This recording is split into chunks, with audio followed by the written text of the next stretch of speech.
The new Superman movie is the first movie in James Gunn's new DC universe about how Clark Kent, aka Superman, is balancing life as a news worker and a superhero while Lex Luthor is trying to ruin his reputation and eliminate him for good, where the movie itself explores themes such as morality and the difference between good and evil. Hello everyone, this is Sonic Bruh, and today I'm doing a movie review for the new Superman movie.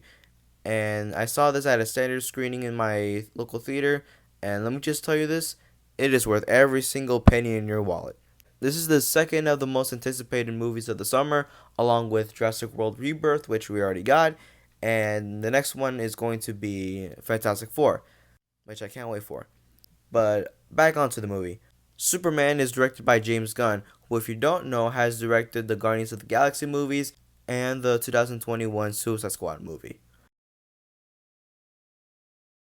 Now he's on the front line of the entire DCU with his new Superman movie.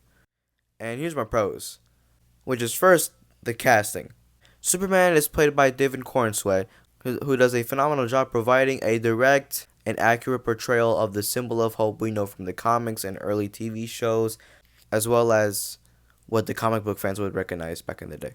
In this movie, he's a literal embodiment of hope and does try to do everything he can for the greater good of the world and the people.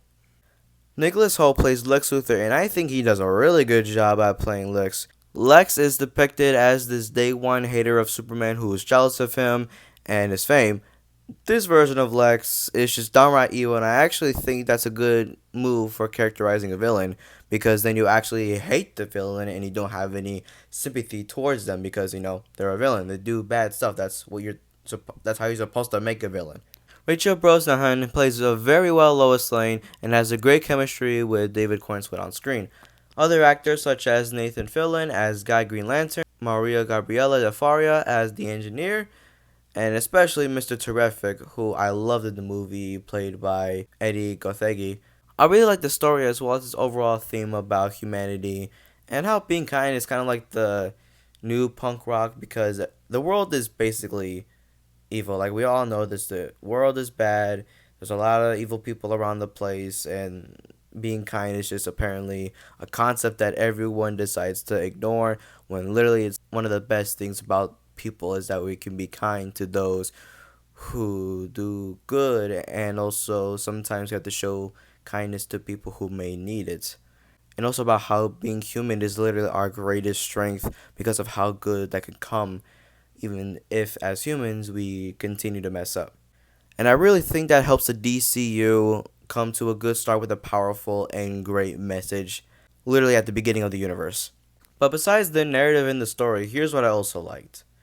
I really liked Crypto. Crypto is definitely an honorable mention in this movie. He's fluffy, cute, and also a menace. Second, the action feels like it's from a comic book, and it all looks fantastical and crazy, and I love it. Which brings us to the CGI, which I have no complaints about. Whenever I see a James Gunn movie, the CGI is always pretty good.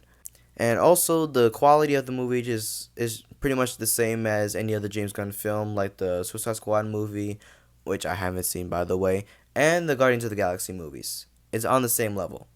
And if anything, I also just really like Gunn's directing style.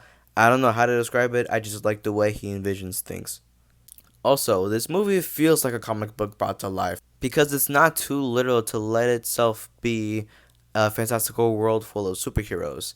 Overall, I think this movie has a lot to offer, and as for the cons, there's not much really, but I think I could say that this is a movie or a version of Superman that people might have to get used to.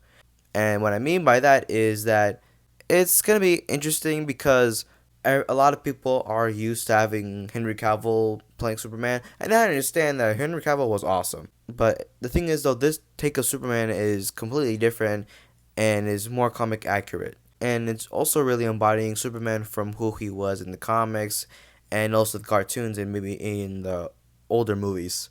The thing about Henry Cavill's Superman is that he was a more darker, grounded version, also kind of like an angry deity in some ways, while at the same time he still believed in justice.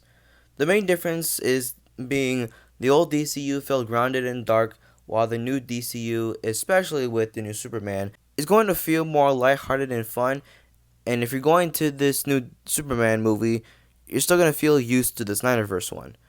This movie is going to feel like an MCU movie more than a DCU one. But that's only because, for the most part, the MCU embodied the comics in its own way, where it felt lighthearted and fantastical, while the DCEU felt more grounded, dark, and more suitable for older audiences.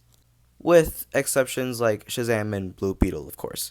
So for some, it's going to take some time to get used to, especially since, much like a comic book, it is very much fast paced with some other things going on at the same time.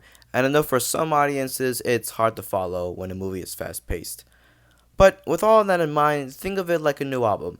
You'll have your first impression, but listen to it a couple more times, you might enjoy it more. I think Superman gets a well deserved 95 on the Bruh score, which is a 9.5 out of 10. A really great introduction to the new DCU that embodies the fantastical nature of the comics, as well as overall being a great superhero movie. And that's all for today. Thank you so much for watching. Make sure to leave a like and subscribe and follow my Twitch. I haven't streamed there in a while, but I want to try to get back to streaming someday. And I'll see you guys next time whenever I'll make a Fantastic Four review. Bye.